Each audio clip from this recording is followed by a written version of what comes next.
রাজশাহী বিশ্ববিদ্যালয় কেন্দ্রীয় ছাত্র সংসদ, রাকসু হল সংসদ ও সিনেট নির্বাচনের চূড়ান্ত প্রার্থী তালিকা প্রকাশ করা হবে আজ।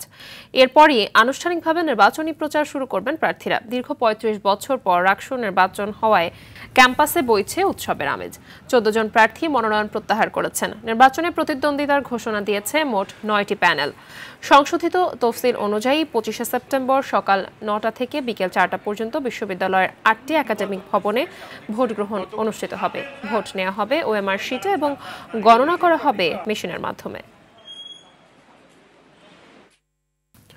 দর্শক, রাকসু নির্বাচনের সবশেষ খবর জানাতে ক্যাম্পাস থেকে যুক্ত হচ্ছেন সহকর্মী মোস্তাফিজ রকি।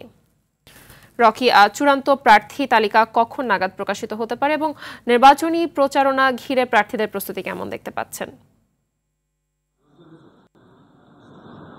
মাহবুবা, আপনি জানেন যে আজকে প্রার্থীদের যে চূড়ান্ত তালিকা প্রকাশ সেটি করা হবে, তবে ধারণা করা হচ্ছে যে দুপুর নাগাদ এই প্রার্থীদের যে চূড়ান্ত তালিকা সেটি হয়তো বোর্ডে টাঙানো হতে পারে। এরই মধ্যে যেহেতু সকাল থেকেই রাজশাহীতে বৃষ্টি হচ্ছে, এখন পর্যন্ত কিন্তু আমরা নির্বাচন কমিশনের কোনো কর্মকর্তাকে কিন্তু রাকসুর যে কোষাধ্যক্ষের কার্যালয় রয়েছে সেখানে কিন্তু আসতে দেখিনি। এরই মধ্যে আপনি জানেন যে যেহেতু ৩৫ বছর পর এই রাকসু নির্বাচন অনুষ্ঠিত হচ্ছে, এক ধরনের যে প্রার্থী এবং ভোটারদের মাঝে যে উৎসবের আমেজ সেটি কিন্তু গতকাল থেকে আমরা বিরাজ করতে দেখেছি এবং গতকালকে কিন্তু আমরা দেখেছি যে নির্বাচন কমিশনের পক্ষ থেকে আগাম যে প্রস্তুতি, অর্থাৎ ২৫ সেপ্টেম্বর রাকসু যে নির্বাচন অনুষ্ঠিত হতে যাচ্ছে, এরই মধ্যে তারা কি প্রক্রিয়ায় নির্বাচন করছে সেটি কিন্তু গণমাধ্যম কর্মীদেরকে তারা আনুষ্ঠানিকভাবে জানিয়েছেন এবং দেখিয়েছেন।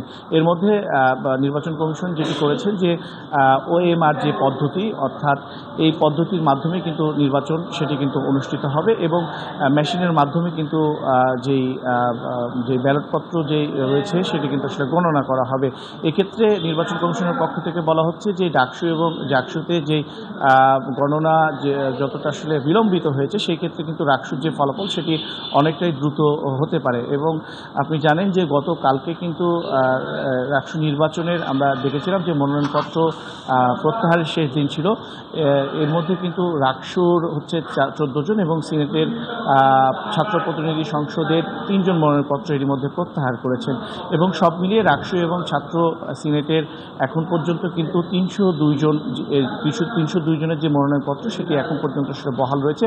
তবে আজকে যেহেতু প্রার্থীদের চূড়ান্ত তালিকা প্রকাশ করা হবে, এরপরই আসলে জানা যাবে যে কোন পদে কে লড়াই করছেন এবং কতজন প্রার্থী এখন পর্যন্ত আসলে টিকে রয়েছেন।